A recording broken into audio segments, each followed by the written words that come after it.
Support comes from the Missouri Forest Products Association.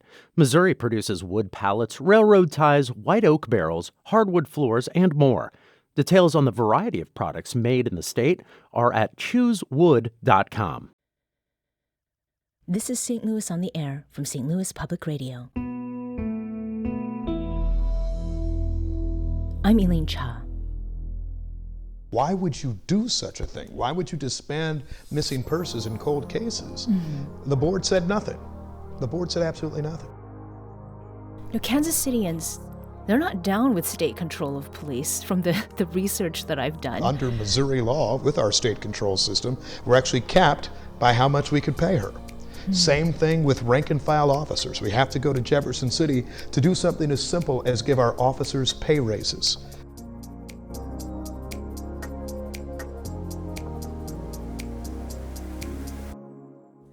In March, the Missouri House passed a bill that would put control of St. Louis's police department under a state-controlled board. That means that instead of Mayor Tishara Jones controlling the police department, a state-controlled board would, and the mayor would be just one of 5 police commissioners. The other 4 would be appointed by the governor. State control of St. Louis police was the reality for 152 years, up until 2013. The year prior, voters passed a statewide proposition that enacted local control.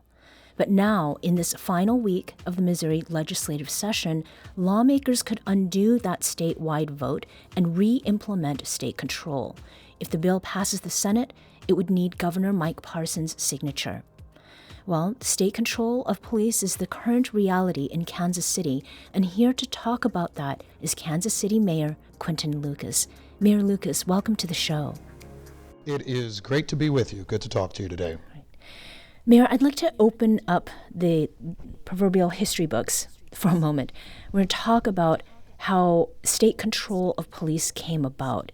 Supporters of it in Kansas City point to political corruption during the 1920s and 30s under the direction of political boss Tom Pendergast. And for a time, Kansas City did have local control of its police department, but the roots of state control date back to the Civil War and Reconstruction era. Mayor, tell us how. You know, it is actually perhaps a troubling history here in Missouri. It actually started with state control, state takeover, really, of the St. Louis Police Department to control arms during the Civil War. The Confederate-leaning governor of our state was trying to prevent the city of St. Louis from assisting the Union. And of course, there were more Union sympathizers, Union folks who were in the city of St. Louis. And so it dates back to that time and trying to keep the people of St. Louis from being able to stand up for the freedoms and liberties of enslaved persons, of black people. And through a bizarre set of historical circumstances, we're here 150 years later, plus, debating this very issue. But it's something that was rooted in Civil War, and I think you've had some excuses along the way as to why we need it, but clearly it's not the sort of thing that we wish to continue forever. And it has been connected also with attempts to limit Black voters' power at the ballot box, is that right? I think that's what you're seeing happen around the country right now with these sorts of state takeover initiatives. The area I would point you to is not my city, but is actually Jackson, Mississippi, where right now the people of Jackson, which is about 80% black, are dealing with the Mississippi legislature, trying to limit the voices, the impact, the influence, and the importance of the electorate of Jackson, Mississippi. And I think whether you're talking about Jackson or you're talking about St. Louis, how you can remove something as key as public safety from something that the voters, the local voters, get to opine on is beyond me. That's the challenge with state takeover initiatives right now. And the legislation you just mentioned grants the state-controlled Capitol Police full jurisdiction to cover Jackson, correct?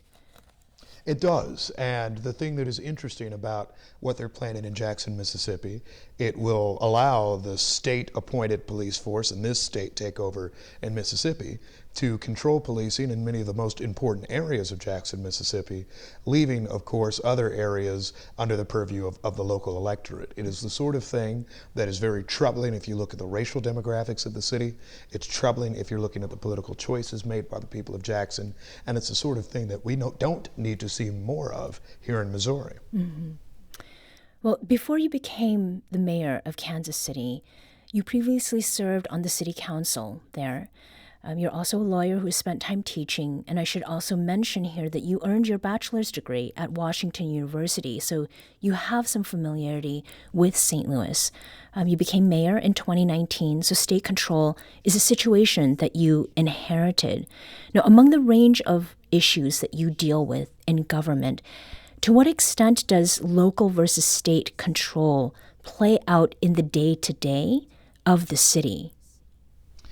I think the reason that state takeover is so potentially troubling for the St. Louis Police Department is because every day I deal with issues large and small relating to the fact that decisions have to be made in Jefferson City. Mm-hmm. One very simple example. We appointed our first female police chief in the history of the Kansas City Police Department. That police chief is paid tens of thousands of dollars a year less than your police chief in St. Louis, than police chiefs in almost every major city in America. And the reason is very simple. Because under Missouri law, with our state control system, we're actually capped by how much we could pay her. Mm-hmm. Same thing with rank and file officers. We have to go to Jefferson City to do something as simple as give our officers pay raises, right? If you are pro-police and if you back the blue, why would you support a system that actually limits our ability to compensate them fairly for the work that they do? Mm-hmm. The pay raise that was just instituted in St. Louis is something at the level of which we could not do in Kansas City under the current Jefferson City control system. I will also note that for us, every time that we're dealing with issues ranging from budget to very simple neighborhood collaboration, right? Silos help limit our ability to respond to violence prevention, to violent crime. In an era when all of us in government and business are saying that you need to break down silos, that you need to cooperate better, taking something out of the city of St. Louis and out of the hands of its electorate and moving it to Jefferson City seems to be backwards and actually being productive. Mm-hmm. Now, that new chief, Stacey Graves, decided to reinstate the missing persons unit after the outgoing mayor disbanded it last year. And that came after members of the Black community were critical of the police, and particularly when it came to cases of Black women who were either missing or assumed to be missing. So, I mean, apart from what you've discussed regarding how much that chief can be paid, doesn't that reinstatement demonstrate that the police department is responsive in Kansas City, even if it is under state control? I would say no, actually. I mean, I think the concern is the previous police chief, it wasn't the mayor, because it's been the same mayor the whole time, the previous police chief disbanded that unit. And by the way, when the police chief disbanded that unit, the Board of Police Commissioners did nothing. There is a debate at the State Board of Police Commissioners, and to make it clear, what the proposal is for the state takeover of St. Louis and what the story is in Kansas City now is that the governor, Mike Parson, appoints 4 people to the board. The mayor is the 5th seat. When the prior police chief disbanded the missing persons unit, and as I heard from a number of my constituents who said, why would you do such a thing? Why would you disband missing persons in cold cases? Mm-hmm. The board said nothing. The board said absolutely nothing. And so, yes, we've seen change under this next police chief, but it wasn't instituted by the gubernatorially appointed board. Mm-hmm. It wasn't instituted from Jefferson City. And what I don't want any city to be in the position of is what the position we're in sometimes here in Kansas City, which is just having a hope and a prayer that police command staff may agree that a missing persons unit is important, may agree that a number of missing Black women in our city were worthy of important, substantial investigations from our police department. Our police chief made the right choice. The state-appointed Board of Police Commissioners did not. Mm-hmm. And you were right. I did say outgoing mayor yes. Meant outgoing police chief. Thank you for making that correction. That's a very important distinction. What is Right. another concrete example, Mayor Lucas, of what you would do differently with local control of the police that's not being done now under state control? The examples are actually limitless in some ways, and I'll use something that may sound a little more boring for the audience, but sheer administration. Right now, the taxpayers of Kansas City are paying for a city human resources department and a police department human resources group. The taxpayers are paying for a legal department at the City of Kansas City and a legal department for the Board of Police Commissioners. The taxpayers are paying for separate vehicle maintenance fleets. They're paying for so much. And so at a time, actually, when people are talking about police budgets, I say this again to my conservative friends, we could save millions, if not tens of millions of dollars per year if we didn't have to live in a system where basically you have two separate cities. That's what ends up happening. And then separate dispatch systems, separate legal systems. I mean, it becomes something where there is frustration left and right. And that's the sort of thing that we want to be able to stop. And I think for a number of our officers, it becomes a concern too, that they say, well, we want to be able to work more closely with Public Works Department or the Fire Department on any number of initiatives. But instead of going to your weekly city council meeting, our Board of Aldermen here, right, you instead have to wait for the monthly State Board of Police Commissioners meeting, which, by the way, why is something that's so important in a city like Kansas City, and I hope it's never in St. Louis, but why do you have a once per month meeting? The same regularity with which your neighborhood association, your garden club, your parent-teacher association meets is the same amount of time that our State Board of Police Commissioners meets. What does that mean? That means after every officer-involved shooting, people wait 3 weeks or a month to learn more. After every area of tension in the community, we have people waiting longer. When our officers have a concern, there is not the responsiveness necessary. So it's my view that, frankly, almost everything would change with a more responsive, more accountable, and frankly, in some ways, more relatable system in which, I could talk to the police chief every day, not have to wait for a Board of Police Commissioners meeting to actually see some rules, changes, adjustments, or ways that I can even help them. We're speaking with Kansas City Mayor Quinton Lucas about the current and long-standing realities of its police department being under state control. Now, police support state control. In St. Louis, both police unions, the union that primarily represents white officers and the one that primarily represents black officers, are in favor of returning SLMPD to state control. Mayor, what do you make of the fact that police support a state control setup? I believe that, first of all, that doesn't represent the voices of all police. I actually had the fortune of sitting down with the new police chief in St. Louis, someone who has worked in major American cities like New York, Chicago, came out of Delaware, has seen a lot of departments. One of the more interesting things he told me was local control is the only thing that I know. So give us a chance to do better. And by the way, and I know there's different news coverage left and right, but things are working right now in St. Louis in terms of crime trends in many ways much better than Kansas City. Right now in Kansas City, we're on pace to have our most, and sadly, most violent year in terms of homicides. In St. Louis, I've seen numbers that suggest that we're seeing homicide trends that have dropped by 25% between 2020 and 2021, right? There are things that are working. You have new leadership. So why change? What is actually the rationale for change other than what I would believe is, unfortunately, a far right-wing conservative power grab to try to take away actually the voices of the people of St. Louis? And so I understand that police unions and groups have reasons to do any number of things, but I would talk to the rank and file. And as somebody who's actually done a ride-along with St. Louis police officers before, what I hear from police officers is they want to work with neighborhoods, they want to be connected with the people of their community, and local control of police does a lot more of that than a right-wing Jefferson City-based state takeover. So do you think, Mayor Lucas, that state control has an effect on violent crimes in Kansas City? I think it has a negative impact on our ability to prevent violent crime. I absolutely do. I believe that the state control system keeps us away from finding, in some situations, the most innovative solutions. It pushes us in board meetings to very simple budget and territorial fights between the city of Kansas City and the police department itself. And what I think it does not do is allows us to actually say, hey, let's go to every ward of the city. Let's see what the biggest problems are. Perhaps there's a change in how we do patrolling. Perhaps there's a change in how we can work with the people of a community. And I think that's vital.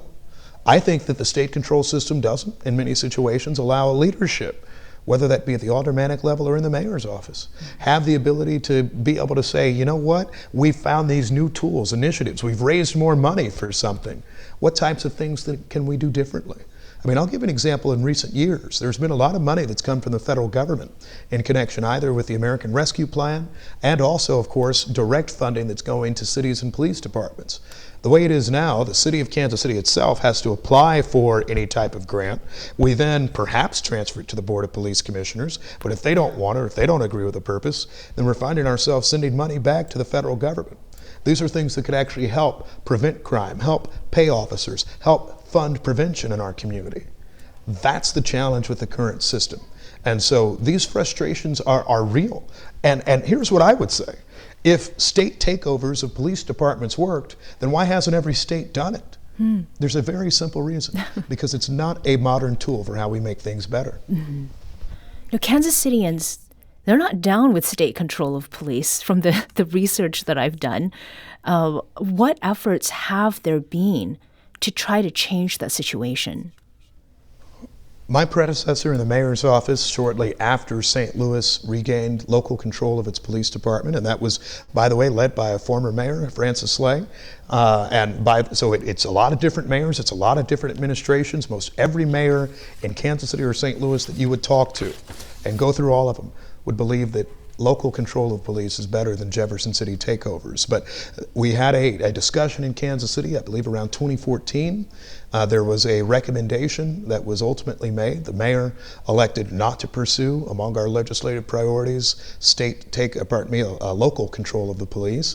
And what we have dealt with ever since is a system that's grown more frustrating.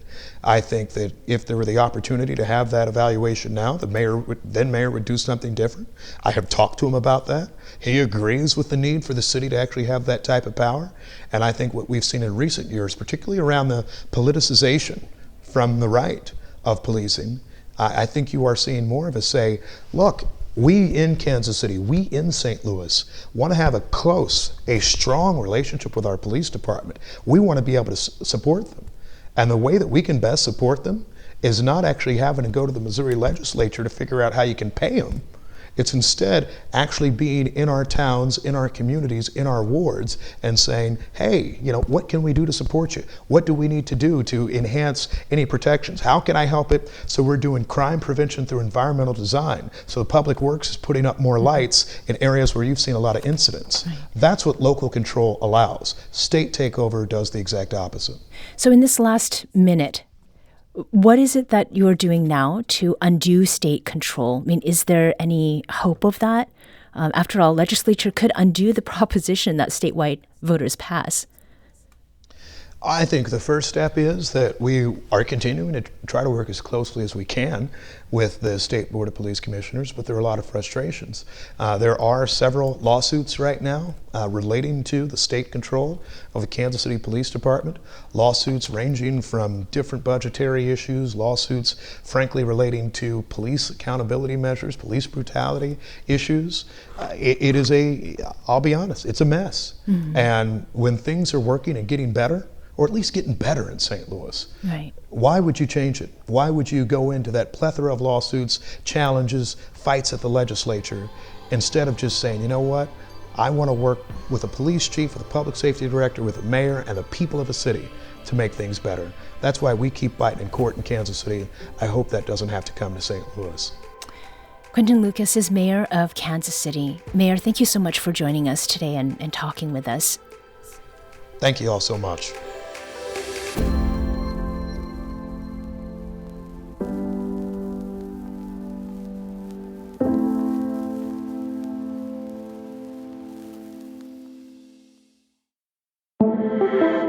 Today's episode was produced by Alex Hoyer. Audio engineering and podcast design by Aaron Dork. Our executive producer is Alex Hoyer. St. Louis on the Air is a production of St. Louis Public Radio. Understanding starts here. Our podcast proudly supports St. Louis artists by using music from Life Creative Group.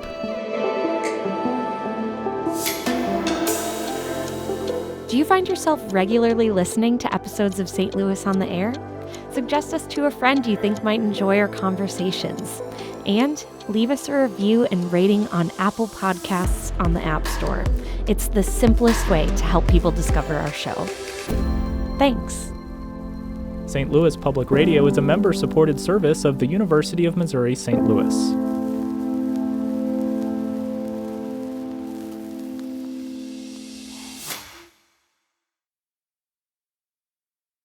Support comes from the Missouri Forest Products Association. Missouri produces wood pallets, railroad ties, white oak barrels, hardwood floors, and more. Details on the variety of products made in the state are at choosewood.com.